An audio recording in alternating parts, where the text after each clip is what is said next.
Hey, everybody. I hope you are well on this glorious day. My voice is a little hoarse. I'm realizing as I'm starting to speak, not because I'm sick, but I spent a little time this weekend catching up with some old friends in a very noisy place. And so it's taken me a while to get my voice back. We did have special session this week. We usually do have a day or two of special session in between regular sessions. And usually they're not... There are issues that need to be addressed with timing sensitivity, hence the special session. But this one was typical in that it wasn't very contentious. So the two main things we did were move the primary date up for the presidential election from the end of April to the beginning of April in an effort to try to make Connecticut a little bit more relevant in that conversation. I personally, as a state elected official in Connecticut, I'm kind of partial to the way we do business here, and I'm hoping that the voters of Connecticut get more say in that. And we confirmed Governor Lamont's appointment of Nora Danahy to the Connecticut Supreme Court. I know Nora Danahy pretty well from having worked with her on a few issues during my tenure, and have a lot of respect for her as a very accomplished, very smart, and very principled person. I think she will do her job with great attention to the law and the facts. And that's, I think, what we need in the Supreme Court justice. But I thought I'd also talk a little bit about today about what happens sort of because, the actual votes don't take that long. And, there's always some personal announcements and things like that. But for me, sort of what happens during the course of a day, it was not a very long day. It went on for about 5 hours, a little less. And first of all, it is a chance to catch up with colleagues in person, particularly when you hail from the Northwest corner. There are a lot of colleagues that I don't get to bump into very often, and we need to see each other to talk through certain issues, to hear what's going on in their districts. So it's a great opportunity for me I caught up with a lot of people and heard, what are the issues are in their communities, what's happening, how we can work together in the upcoming session.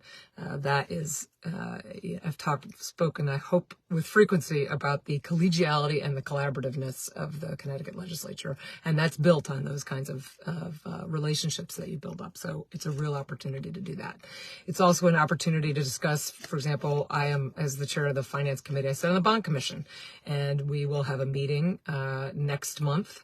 And I want to make sure that certain things are on the agenda, because the way that bonding, which is to say that the state borrows money to contribute to mostly local capital projects.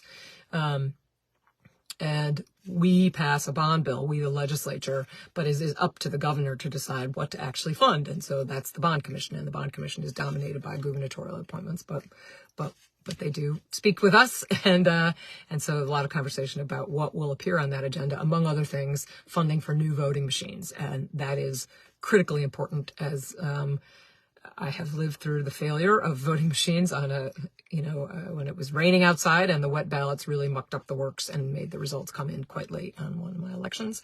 And so that's, it's in part because our voting machines are quite elderly now, and they are not replaceable. And they don't make those editions anymore, and we need new ones in order to give people confidence in their systems. And so I'm very glad that will be on our bonding agenda. And then I spent time with my House Chair of the Appropriations Committee, Representative Tony Walker, following through on the budget that we passed. The legislature can fund a bunch of things and set up both the financial and the appropriation side of the budget. And now we have to make sure that things happen according to the agreement that we worked out with the governor and the multiple branches of government. So we spent a lot of time in a room going through those numbers and making sure that there's follow through on the initiatives that we proposed. So it was a busy day as a result, but a really productive one.